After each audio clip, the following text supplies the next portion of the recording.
بسم الله الرحمن الرحيم. الرحمن علم القرآن، خلق الإنسان علمه البيان. الشمس والقمر بحسبان، والنجم والشجر يسجدان. والسماء رفعها ووضع الميزان، ألا تطغوا في الميزان وأقيموا الوزن بالقسط ولا تخسروا الميزان. والأرض وضعها للأنام، فيها فاكهة والنخل ذات الأكمام، والحب ذو العصف والريحان. فبأي آلاء ربكما تكذبان؟ خلق الإنسان من صلصال كالفخار، وخلق الجان من مارج من نار. فبأي آلاء ربكما تكذبان؟ رب المشرقين ورب المغربين، فبأي آلاء ربكما تكذبان؟ مرج البحرين يلتقيان، بينهما برزخ لا يبغيان. فبأي آلاء ربكما تكذبان؟ يخرج منهما اللؤلؤ والمرجان، فبأي آلاء ربكما تكذبان؟ وله الجوار المنشآت في البحر كالأعلام، فبأي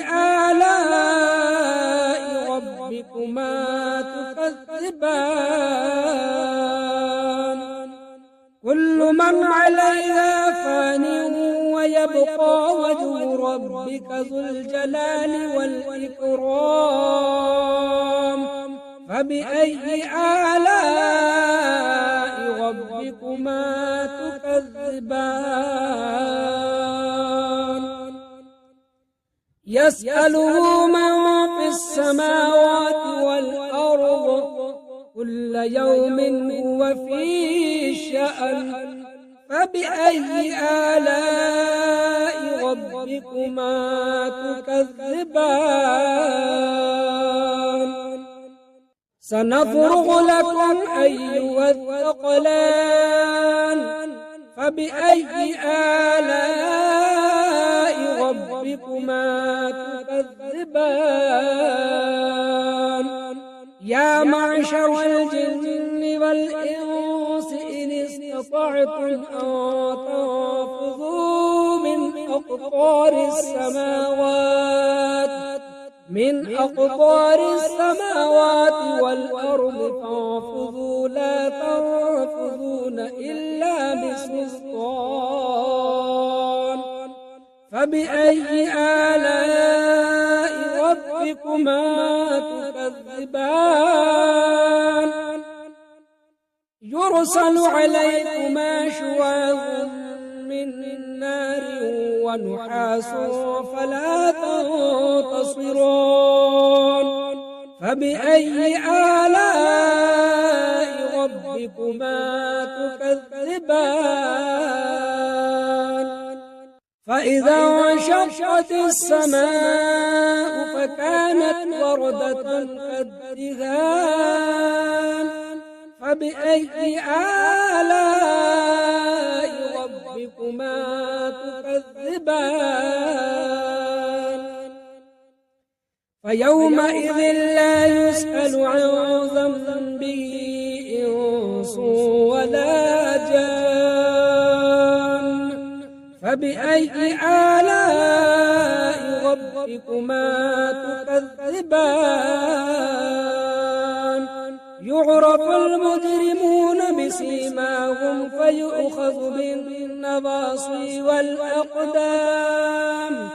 فبأي آلاء ربكما تكذبان هذه جهنم التي يكذب بها المجرمون يطوفون بينها وبين حميم آن فبأي آلاء ربكما تكذبان ولمن خاف مقام ربه جنتان فبأي آلاء ربكما تكذبان ذواتا أفنان فبأي آلاء ربكما تكذبان فيهما عينان تجريان فبأي آلاء ربكما تكذبان فيهما من كل فاكهة زوجان فبأي آلاء ربكما تكذبان متكئين على فرش بطائنها من استبرق وجنى الجنتين دان فبأي آلاء ربكما تكذبان فيهن قاصرات الطرف لم يطمثهن إنس قبلهم ولا جان فبأي آلاء ربكما تكذبان كأنهن الياقوت والمرجان فبأي آلاء ربكما تكذبان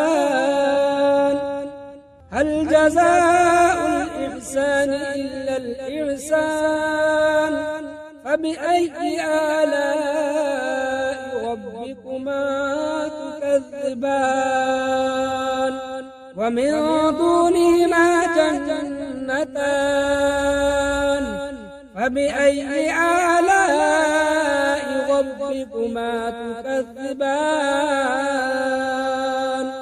مدغامتان فبأي آلاء ربكما تكذبان فيهما عينان ضاختان فبأي آلاء ربكما تكذبان فيهما فاكهة ونخل ورمان فبأي آلاء ربكما تكذبان فيهن خيرات حسان فبأي آلاء ربكما تكذبان حور مقصورات في الخيام فبأي آلاء ربكما تكذبان لم يطمثهن إنس قبلهم ولا جان فبأي آلاء ربكما تكذبان متكئين على رفرف خضر وعبقري حسان فبأي آلاء ربكما تكذبان تبارك اسم ربك ذي الجلال والإكرام أعوذ بالله من الشيطان الرجيم بسم الله الرحمن الرحيم ياسين والقرآن الحكيم إنك لمن المرسلين على صراط مستقيم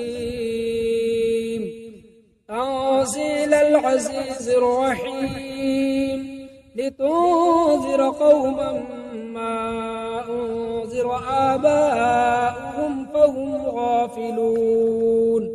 لقد حق القول على أكثرهم فهم لا يؤمنون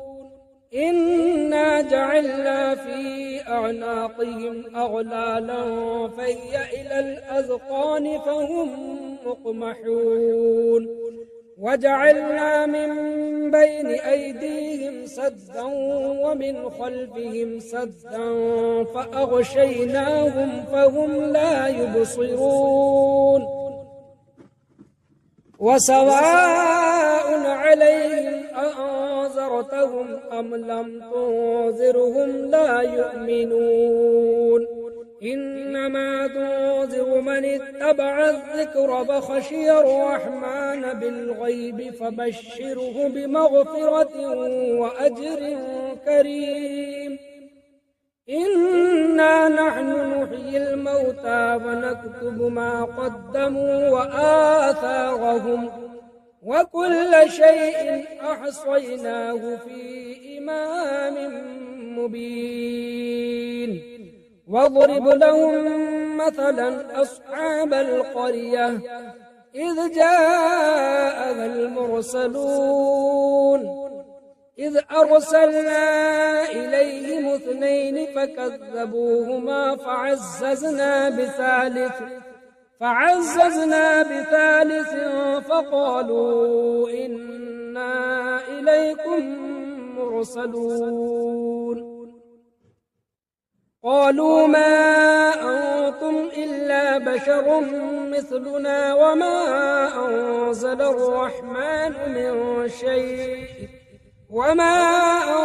الرحمن من شيء إن أنتم إلا تكذبون قالوا ربنا يعلم إنا إليكم لمرسلون وما علينا إلا البلاغ المبين قالوا إنا تطيرنا بكم لئن لم تنتهوا لنرجمنكم وليمسنكم منا عذاب أليم قالوا طائركم معكم أئن ذكرتم بل أنتم قوم مسرفون وجاء من أقصى المدينة رجل يسعى قال يا قوم اتبعوا المرسلين اتبعوا من لا يسألكم أجرا وهم مهتدون وما لي لا أعبد الذي فطرني وإليه ترجعون أأتخذ من دونه آلهة إن يردني الرحمن بضر لا تغن عني شفاعتهم شيئا ولا ينقذون إني إذا لفي ضلال مبين إني آمنت بربكم فاسمعون قيل ادخل الجنة قال يا ليت قومي يعلمون بما غفر لي ربي وجعلني من المكرمين وما أنزلنا على قومه من بعده من جند من السماء وما كنا منزلين إن كانت إلا صيحة واحدة فإذا هم خامدون يا حسرة على العباد ما يأتيهم من رسول إلا كانوا به يستهزئون ألم يروا كم أهلكنا قبلهم من القرون أنهم إليهم لا يرجعون وإن كل لما جميع لدينا محضرون وآية لهم الأرض الميتة أحييناها فأخرجنا منها حبا فمنه يأكلون وجعلنا فيها جنات من نخيل وأعناب وفجرنا فيها من العيون ليأكلوا من ثمره وما عملته أيديهم أفلا يشكرون سبحان الذي خلق الأزواج كلها مما تنبت الأرض ومن أنفسهم ومما لا يعلمون وآية لهم الليل نسلخ منه النهار فإذا هم مظلمون والشمس تجري لمستقر لها ذلك تقدير العزيز العليم والقمر قدرناه منازل حتى عاد كالعرجون القديم لا الشمس ينبغي لها أن تدرك القمر ولا الليل سابق النهار وكل في فلك يسبحون وآية لهم أنا حملنا ذريتهم في الفلك المشحون وخلقنا لهم من مثله ما يركبون وإن نشأ نغرقهم فلا صريخ لهم ولا هم ينقذون إلا رحمة منا ومتاعا إلى حين وإذا قيل لهم اتقوا ما بين أيديكم وما خلفكم لعلكم ترحمون وما تأتيهم من آية من آيات ربهم إلا كانوا عنها معرضين وإذا قيل لهم أنفقوا مما رزقكم الله قال الذين كفروا للذين آمنوا أنطعم من لو يشاء الله أطعمه إن أنتم إلا في ضلال مبين ويقولون متى هذا الوعد إن كنتم صادقين ما ينظرون إلا صيحة واحدة تأخذهم وهم يخصمون فلا يستطيعون توصية ولا إلى أهلهم يرجعون ونفخ في الصور فإذا هم من الأجداث إلى ربهم ينسلون قالوا يا ويلنا من بعثنا من مرقدنا هذا ما وعد الرحمن وصدق المرسلون إن كانت إلا صيحة واحدة فإذا هم جميع لدينا محضرون فاليوم لا تظلم نفس شيئا ولا تجزون إلا ما كنتم تعملون إن أصحاب الجنة اليوم في شغل فاكهون هم وأزواجهم في ظلال على الأرائك متكئون لهم فيها فاكهة ولهم ما يدعون سلام قولا من رب رحيم وامتازوا اليوم أيها المجرمون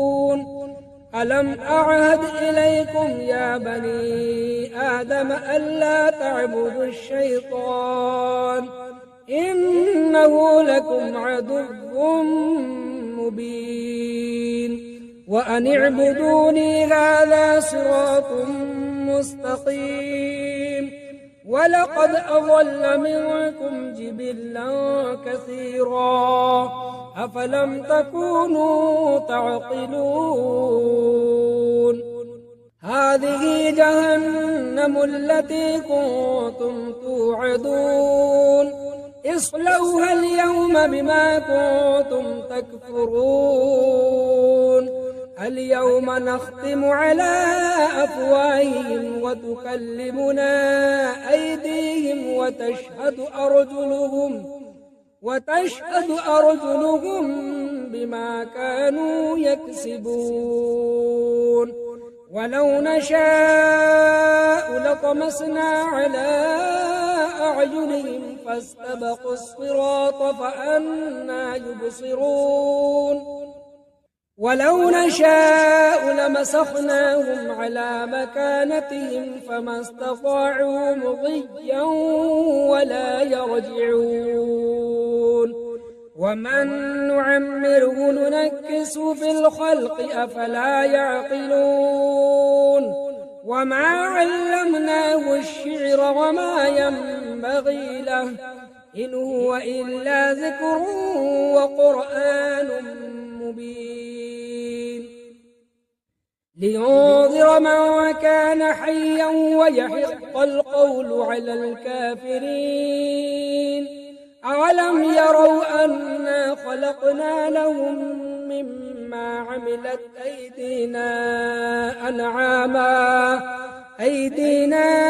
أنعاما فهم لها مالكون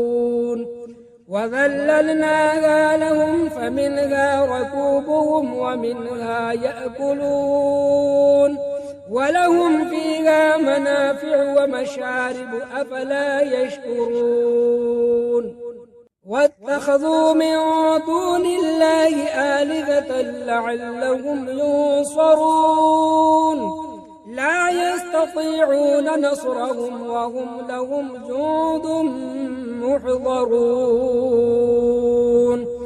فلا يحزنك قولهم إنا نعلم ما يسرون وما يعلنون